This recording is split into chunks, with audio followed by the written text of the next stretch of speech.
Olá, gente! No vídeo de hoje, nós vamos continuar falando sobre teoria do conhecimento.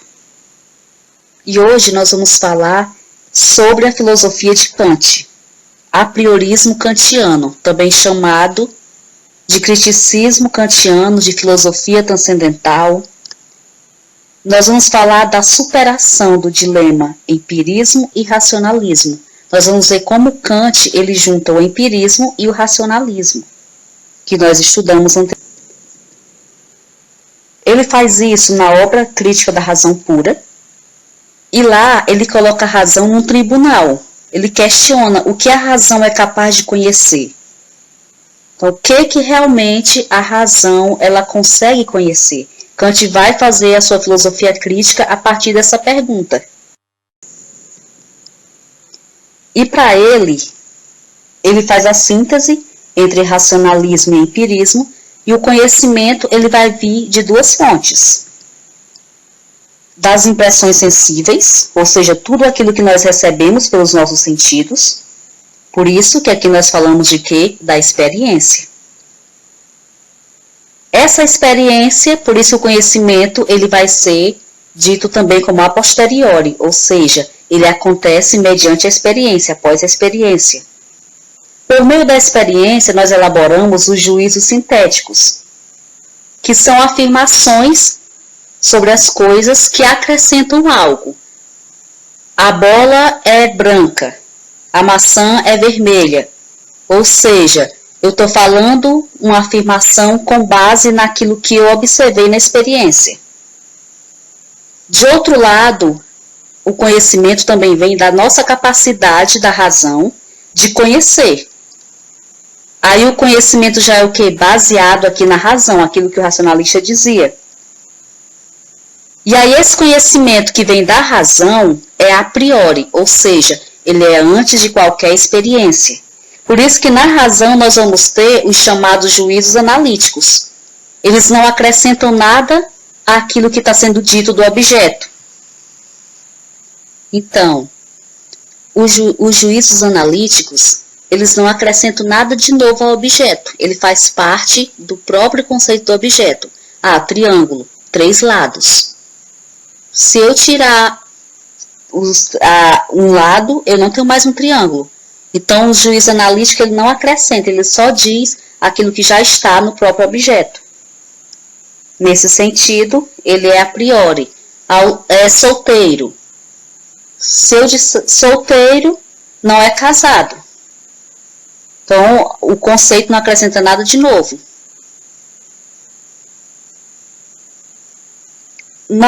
Para conhecer, Kant vai dizer, nós usamos as formas puras. Eu diria que são ferramentas que estão na nossa mente, que nos possibilitam conhecer o mundo ao nosso redor, organizar o que nós recebemos de informações da nossa experiência. Nós vamos ter as formas puras da sensibilidade, que são espaço e tempo. Então, tudo que nós experimentamos está dentro do espaço e do tempo. Nós não conseguimos pensar, ter experiência com alguma coisa que esteja fora do espaço e do tempo. Ela precisa estar em algum lugar e dentro de uma sucessão, dentro de um tempo. E nós temos também as categorias do entendimento, que são 12, que Kant vai dizer, para organizar a nossa experiência, nós precisamos dessas categorias, que a razão tem. Repito, são ferramentas que já estão na nossa mente, por isso que são a priori, antes de qualquer experiência, eu já tenho a noção de espaço e de tempo. Entre essas categorias, nós encontramos a da causalidade. Lembra que Hume dizia que não existia a causalidade, que existia apenas o hábito da gente ver um evento acontecer depois do outro? Kant vai dizer que essa causalidade, ela existe sim, mas ela existe exatamente na mente do sujeito que conhece. Então, quando nós nos deparamos com a realidade, com as situações, nós pensamos logo que existe uma causa para determinado evento. Então, a causalidade, ela é uma categoria do entendimento, ela está na nossa mente. Nós organizamos a realidade com base nessa categoria. Resumindo, nós podemos dizer que a experiência, ela nos dá as informações, ou seja, pelos meus 5 sentidos, como o empirista dizia, eu recebo as impressões da realidade, eu recebo as informações, e através das categorias do entendimento, das formas da sensibilidade, espaço e tempo, eu organizo esses dados, eu organizo o meu conhecimento. Então, para conhecer, eu preciso da experiência e eu preciso da razão. Experiência que me dá os dados, razão que me faz organizar esses dados e formular o conhecimento. Afinal, o que podemos conhecer? Temos aqui um trecho de Kant, onde ele diz: sem sensibilidade, nenhum objeto nos seria dado. Sem o entendimento, nenhum seria pensado. Pensamentos sem conteúdo são vazios. Intuições sem conceitos são cegas. De novo, reforçando, experiência e razão caminham juntas.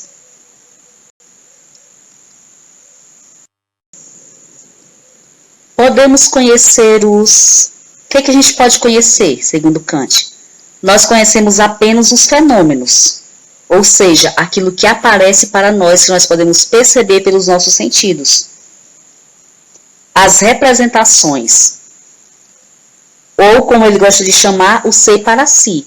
Aquilo que eu conheço é aquilo que eu percebo através dos meus sentidos. E ele chama isso de fenômenos.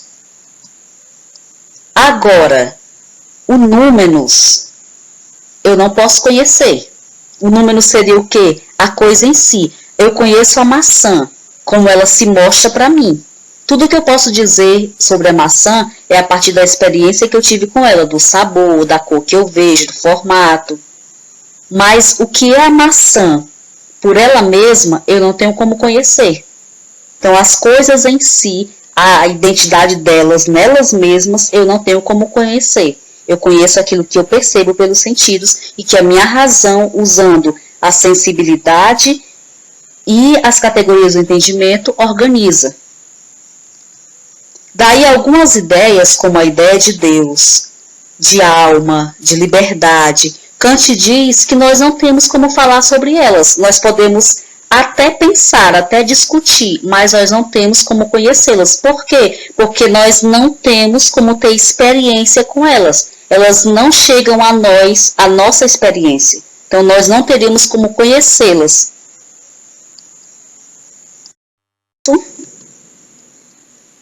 Nós vamos falar agora da metafísica clássica. Que a metafísica, ela investiga a essência, ela busca os fundamentos da realidade. E alguns usam aí o termo metafísica, meta é além de, então metafísica seria além da física. Kant vai nos dizer que não dá para conhecer aquilo que a metafísica queria, os fundamentos, a essência, o que está por trás da realidade, porque a gente não consegue ter experiência disso. Nós não conseguimos ter contato pelos nossos sentidos, pela nossa sensibilidade com essas coisas. Então não dá para conhecer Deus, conhecer a alma, conhecer a liberdade, porque nós não temos como experimentá-los. Nós podemos pensar, discutir sobre, mas não temos como conhecer.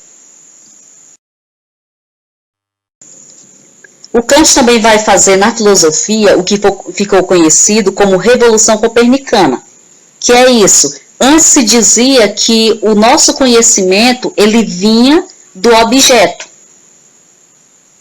Em Kant nós vamos dizer o quê? Que quem está como protagonista do conhecimento não é o objeto, e sim o sujeito.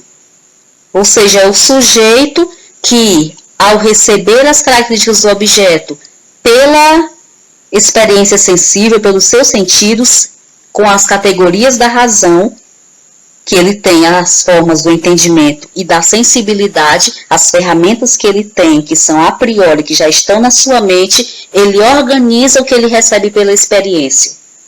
E ele diz o que as coisas são. Então, o conhecimento, ele tem como centro o sujeito, e não o objeto. É o sujeito quem diz o que o objeto é, a partir das impressões que ele recebe da realidade, da experiência, e ele organiza, ele formula o conhecimento. Obrigada. E eu vou deixar na descrição do vídeo o link para você baixar o PDF dessa aula. E se você gostou, dê like, compartilhe, se inscreva para que você receba os próximos vídeos. Até o próximo vídeo.